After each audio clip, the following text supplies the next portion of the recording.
யோ, என்னை கல்யாணம் பண்ணிட்டு வந்தது உன் வீட்டு வேலையெல்லாம் செய்யறதுக்கு என்ன வேலைக்காரியாவா கல்யாணம் பண்ணிட்டு வந்த? நீ அப்படின்னு நினைக்கிற?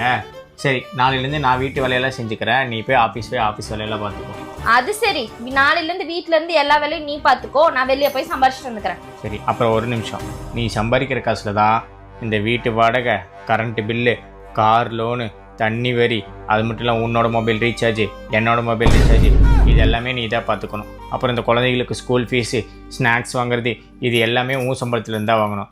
அது மட்டும் இல்லைம்மா, நீ மாதம் பார்லர் போகிறீல அதோட காசு, அப்புறம் புடவையாக வாங்குறீல அந்த காசு, துணிமணியெல்லாம் எடுக்கிறீல அந்த காசு, அப்புறம் உன் வீட்டு ஃபங்க்ஷனு, என் வீட்டு ஃபங்க்ஷனு, நல்லது கெட்டது, இது எல்லாத்துக்குமே நீ தான் உன் சம்பளத்துலேருந்து மொய் வச்சுக்கணும். இது மட்டும் இல்லடி, நீ மாதம் என் சம்பளத்துலேருந்து தெரியாமல் உங்கள் அப்பா அம்மாவுக்கு பணம் அனுப்புறீல, அது எல்லாமே உன் சம்பளத்துலேருந்து தான் அனுப்பிச்சுக்கணும். நான் வாங்கி வச்சுருக்கேன்ல கடனு, அது எல்லாத்துக்கும் நீ தான் உன் சம்பளத்துலேருந்து வட்டி கட்டிக்கணும். இது எல்லாத்துக்குமே ஓகேனா நீ வேலைக்கு போ.